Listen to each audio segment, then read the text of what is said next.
Let us solve the last example on chapter 4, example number 20, the ladder question. So this is, we are given a question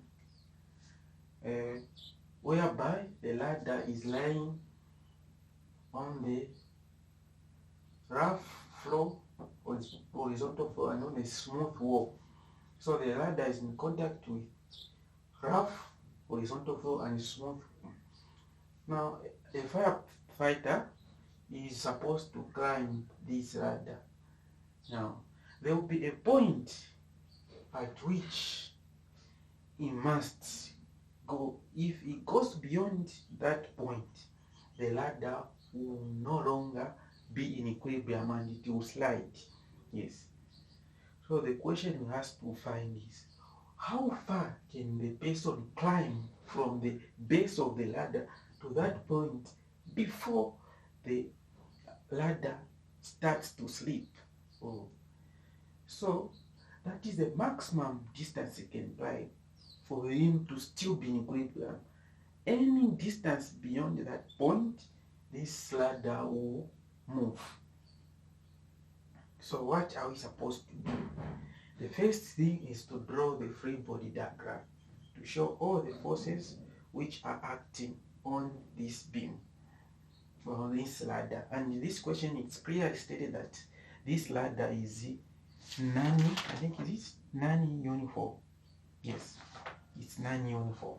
So it's not uniform. That means that its center of gravity is not at the midpoint, but at some other point. So what are the forces acting on this ladder? So if the person, maybe let the person, that firefighter, be at this point at a distance x from the base of the ladder.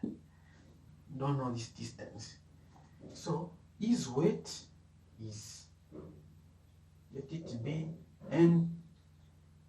mg, yes, acting vertical downward. Then we are told that this beam or this ladder is non-uniform and its center of gravity is 1/3 of its way up. So somewhere there, 1/3, not at the mid, but 1/3 of it, not half of it. So that's where the weight, which I'll call mg, is acting vertically downwards. What other forces?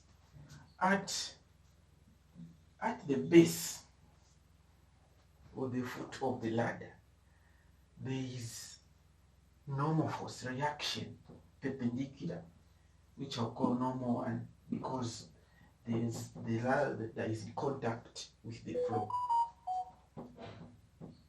Then, what else? We are told that the surface is rough, so meaning there is friction between floor and the ladder.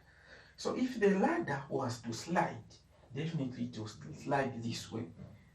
It will slide in this direction. So now friction opposes the motion.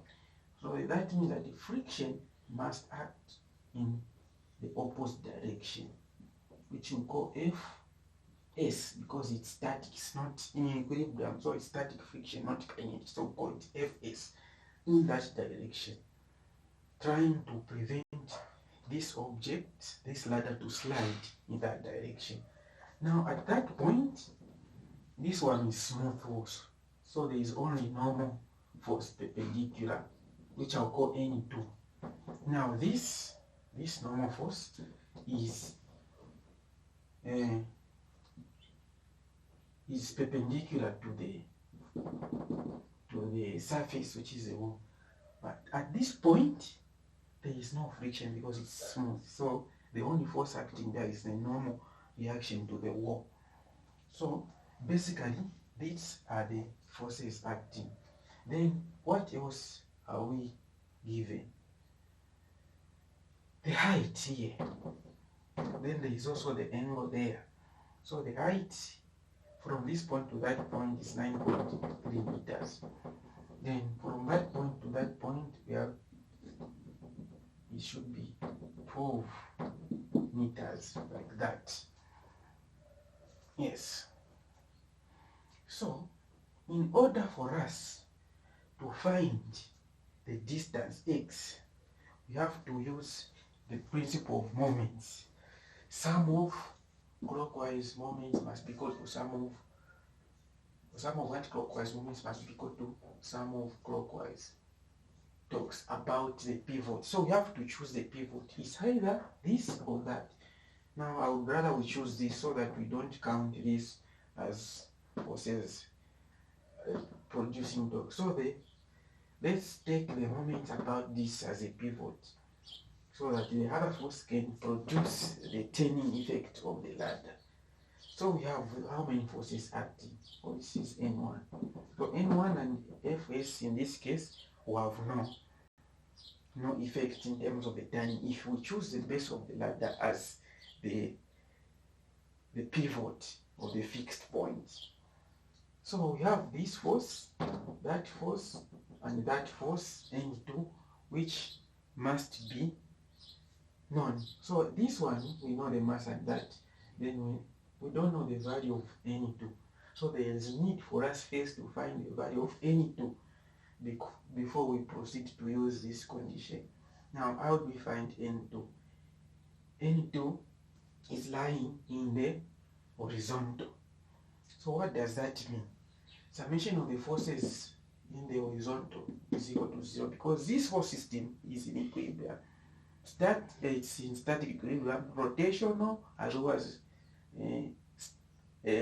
translational equilibrium.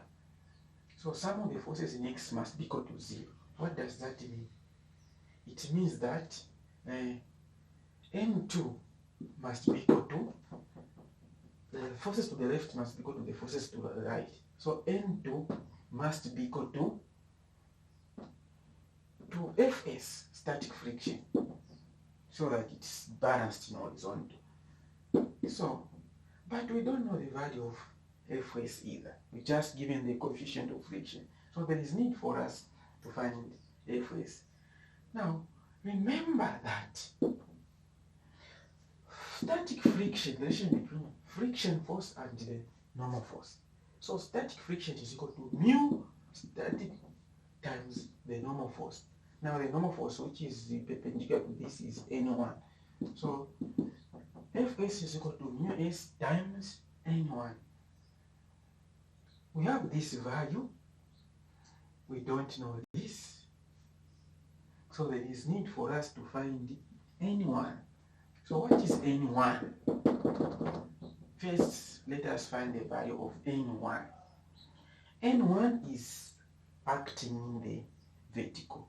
That means that summation of the forces in the vertical must be equal to 0. What does that mean? It means that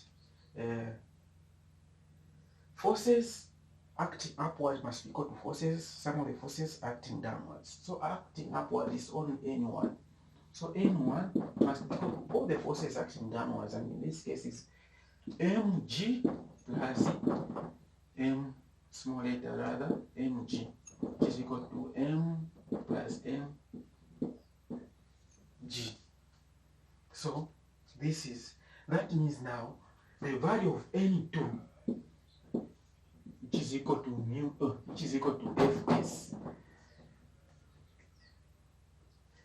will be equal to, which is equal to Fs, and Fs is equal to mu s times N1. So mu s times N1, but N1 is simply what?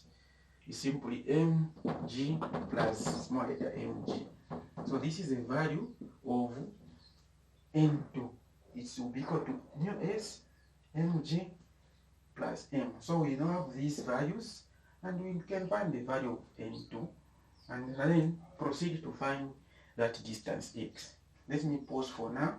We'll continue the question later.